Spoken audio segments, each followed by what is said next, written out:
भयानक जंग के बीच खौफनाक साजिश का कच्चा चिट्ठा लेकर हाजिर हूं मैं प्रशांत चरहे।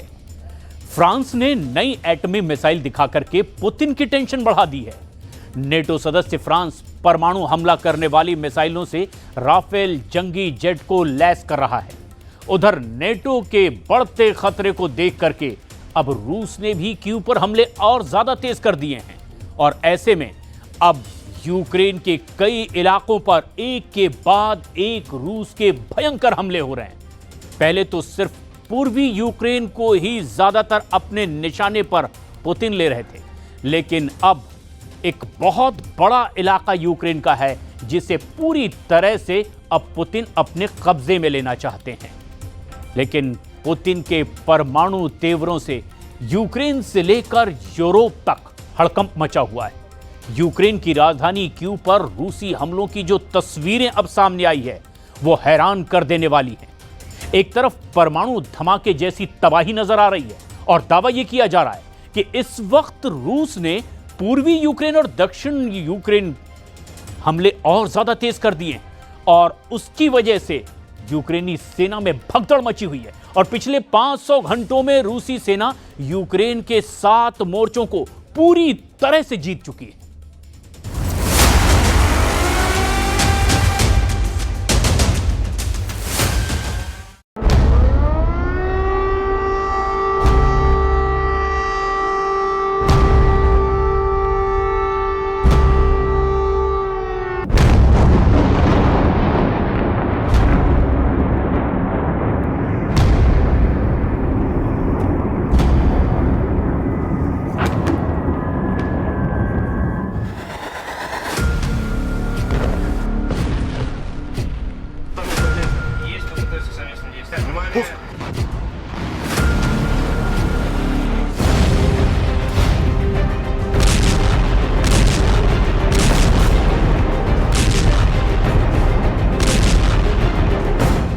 सात मोर्चों पर पुतिन की जीत। ज़ापोरिज़िया बॉर्डर पर घिरे ज़ेलेंस्की।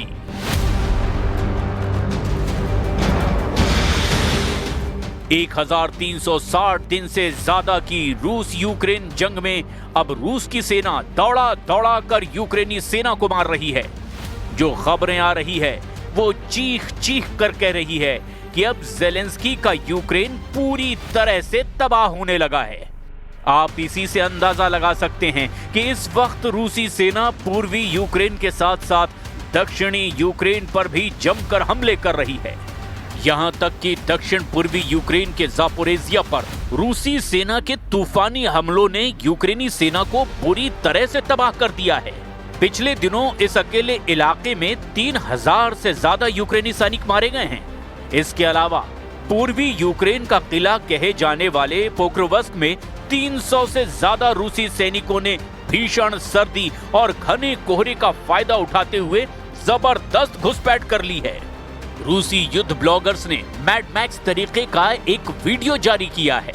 इसमें साफ साफ देखा जा सकता है कि रूसी सैनिक घने कोहरे और सर्दी का फायदा उठाते हुए बाइक और पैदल ही यूक्रेन के पोक्रोवस्क पर हमला करने में जुटे हैं। हम आपको दिखाने जा रहे हैं कि इस वक्त रूसी सेना 3 मोर्चों पर यूक्रेन को तबाह कर रही है। एक है यूक्रेन की राजधानी कीव पर रूस के जबरदस्त हवाई हमले।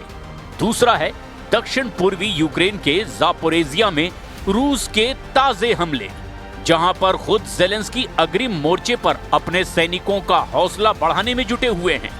जबकि तीसरी खबर है पुतिन का वो आदेश जिसके तहत रूसी सेना पूरी तरह से परमाणु युद्ध के लिए तैयार हो चुकी है।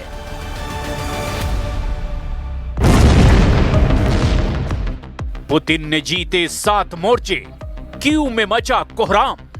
लगभग 3 साल 7 महीने से ज्यादा की जंग में पुतिन ने यूक्रेन के लगभग 27% इलाके पर कब्जा करके यूक्रेन के होश उड़ा दिए हैं। इधर नेटो और यूरोप से मिले तमाम हथियार रूसी सेना के सामने बौने साबित हुए हैं।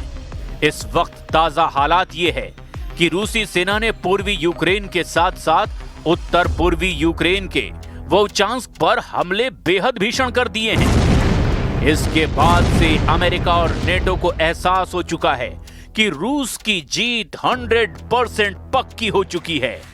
और यूक्रेन को अब बस कोई चमत्कार ही बचा। आपको दिखाने जा रहे हैं कि कैसे 21 अक्टूबर 2025 के बाद से रूसी सेना ने पूर्वी यूक्रेन और दक्षिण पूर्वी यूक्रेन पर तूफानी हमले करके यूक्रेन को बैकफुट तक पहुंचा दिया है। पिछले 48 घंटे में ही यूक्रेन के 7 मोर्चों पर रूस ने जबरदस्त बढ़त हासिल कर ली है।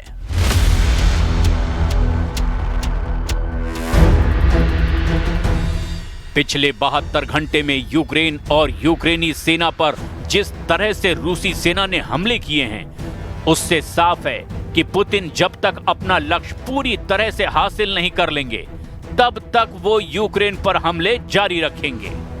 हम आपको वो तस्वीरें भी दिखाते हैं जिसमें पहली तस्वीर में यूक्रेन की राजधानी कीव पर रूस के भीषण मिसाइल हमलों से कोहराम मचा हुआ है। रूसी सेना यूक्रेन के पूर्वी और दक्षिणी पूर्वी यूक्रेन के 7 मोर्चे जीतने का दावा कर रही है। दावा किया जा रहा है कि यूक्रेन की राजधानी कीव में रूस ने इस हमले में बड़ी संख्या में लगभग 430 ड्रोन और 18 मिसाइलें, क्रूज बैलिस्टिक और एरो बैलिस्टिक मिसाइलों का इस्तेमाल किया है। कीव में 6 से ज्यादा लोगों के मारे जाने की खबर है और 30 से ज्यादा घायल हुए हैं, जिनमें बच्चे और एक गर्भवती महिला भी शामिल बताई गई। कीव के लगभग हर इलाके को निशाना बनाया गया, जिसमें कई इलाकों में आग लग गई और बिजली भी गुल हो गई। यह हमला हाल के महीनों में कीव पर हुए सबसे बड़े हवाई हमलों में से एक था, जिसमें रूस ने अपने हवाई हमलों को तेज कर दिया है। वहीं रूसी सेना का यूक्रेन के कई गांवों पर कब्जा कर लेने का भी दावा है, जिसमें यूक्रेन के 7 गांव शामिल हैं। रूसी सेना के दावों के मुताबिक उनकी सेना ने पूर्वी और दक्षिणी यूक्रेन के कई गांवों पर कब्जा कर लिया है। यूक्रेन ने भी स्वीकार किया है कि कुछ क्षेत्रों में उसकी सेनाएं पीछे हटी हैं। 13 नवंबर 2025 को रूसी रक्षा मंत्रालय ने दावा किया कि उसकी सेना ने नेप्रोपेट्रोव्स्क क्षेत्र में दानिलिवका और खार्किव में सिनेलनिकेव गांव पर नियंत्रण कर लिया है।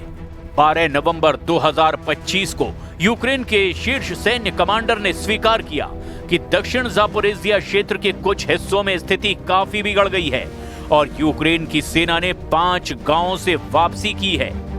दक्षिण पूर्वी यूक्रेन के जापोरेजिया में ये झटके की खबर ऐसे वक्त में आई जब रूस ने 11 नवंबर 2025 को कहा था कि उसकी सेनाएं पूर्वी यूक्रेन के पोक्रोवस्क और कुपियांस्क शहरों में और भी गहराई तक घुस गई है। 10 नवंबर 2025 को रूस ने जापोरेजिया में स्लोडकी और नोवे और डोनेस्क में ग्नाटिवका सहित पूर्वी यूक्रेन में 3 और गांवों पर कब्जा करने का दावा किया था। रूस ने अक्टूबर 2025 में भी कई गांवों पर कब्जा करने का दावा किया, जिसमें 17 अक्टूबर को खार्किव और निप्रोपेट्रोव्स्क क्षेत्रों के 3 गांव शामिल हैं।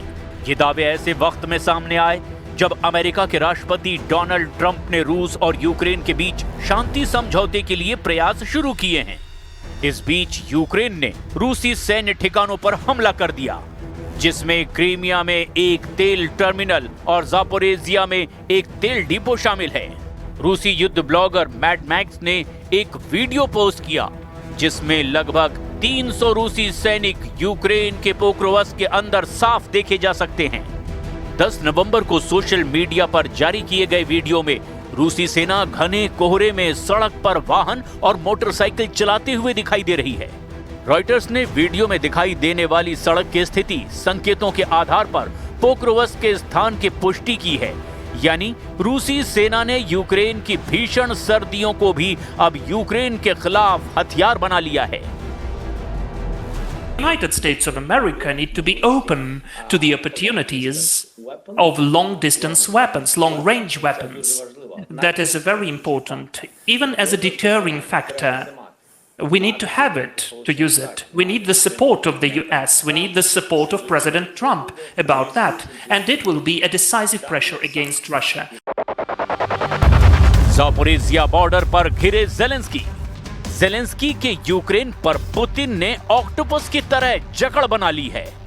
पुतिन हर वो जंगी पैंतरा आजमा रहे हैं जो यूक्रेन को हार के करीब ले जा रहा है।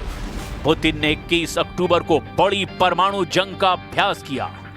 26 अक्टूबर को पुतिन ने दुनिया को बताया कि रूस ने दुनिया की पहली और इकलौती परमाणु ऊर्जा से चलने वाली परमाणु हमला करने में सक्षम बुरेवेस्निक क्रूज मिसाइल का धमाका करके दिखाया कि रूस 14,000 से लेकर 20,000 किलोमीटर तक अपने दुश्मनों का सफाया कर सकता है।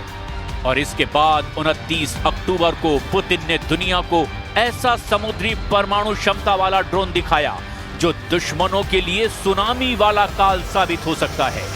समुद्री ड्रोन या कहें कि समुद्री टॉर्पेडो पोसाइडन से रूस ने साबित कर दिया कि दुनिया के 80% ऐसे शहर जो समंदर के किनारे बसे हैं, उन्हें रूस अपनी पोसाइडन के परमाणु धमाकों से सुनामी के जरिए तबाह और बर्बाद कर सकता है। इधर 21 महीने से पूर्वी यूक्रेन के सबसे मजबूत यूक्रेनी गढ़ पोक्रोवस्क में रूसी सेना ने ऐसा गदर मचाया है कि यूक्रेन लगभग 221 मोर्चों से भाग खड़ा हुआ है। यही वजह है कि अब ज़ेलेंस्की भी अग्रिम मोर्चों पर यूक्रेनी सेना का हौसला बढ़ाने जा रहे हैं। जरा दक्षिणी ज़ापोरिज़िया इलाके से आई इन तस्वीरों को देखिए।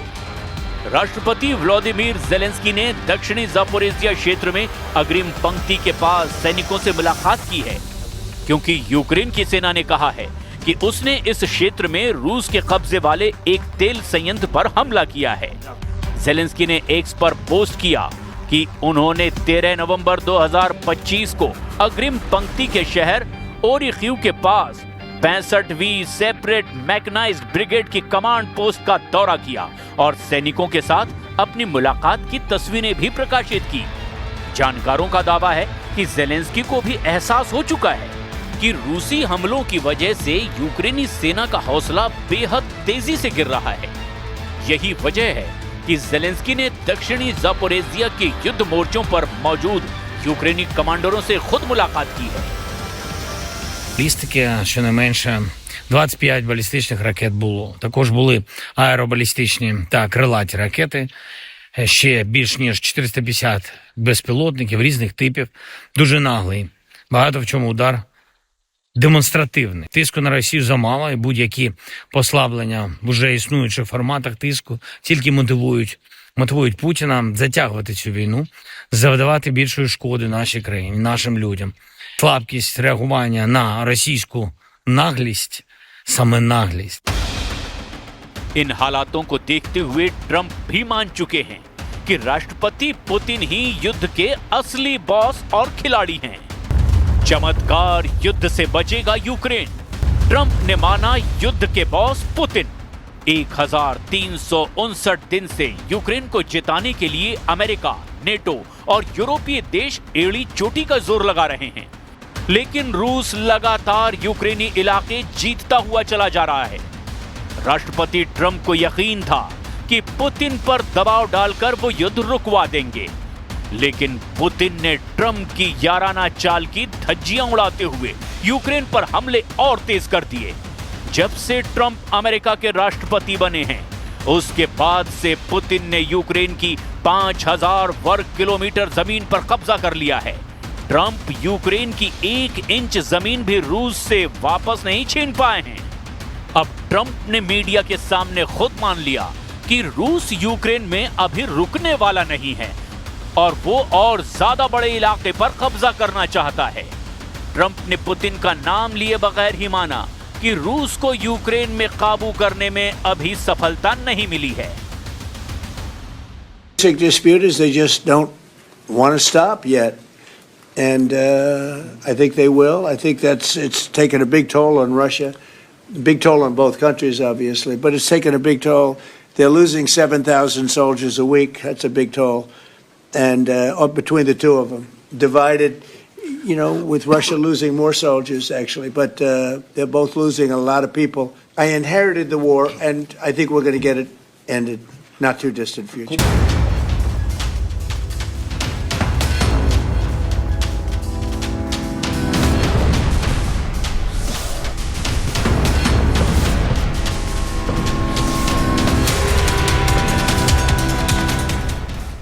अब आप ये वीडियो भी देखिए जिसमें नेटो देश हंगरी के पीएम विक्टर ओरबान और राष्ट्रपति ट्रंप वॉशिंगटन में एक मीटिंग करने जा रहे हैं।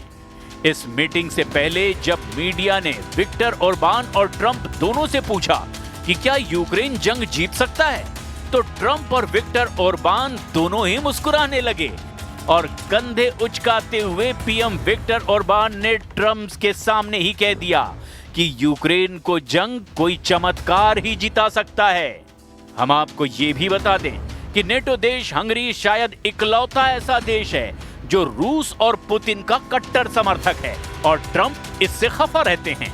लेकिन हैरानी की बात तो यह है कि पुतिन के दोस्त हंगरी के पीएम विक्टर ओरबान से ट्रंप ने कहा कि आप रूस से तेल 1 साल और खरीद सकते हैं। ट्रंप हंगरी और रूस से तेल खरीदने की खुली छूट दे रहे हैं, जबकि बाकी सभी यूरोपीय देशों पर रूसी तेल खरीद पर सख्ती दिखा रहे हैं। यानी ट्रंप अब हंगरी के जरिए पुतिन को मनाने में जुट गए हैं, ऐसा वॉर एक्सपर्ट्स का अनुमान है। अब ऐसे हालात में यूक्रेन रूस को कैसे अपने इलाकों से खदेड़ पाएगा, ये अपने आप में एक बड़ा सवाल है। फिलहाल पुतिन पूरी जीत के बेहद करीब पहुंच चुके हैं।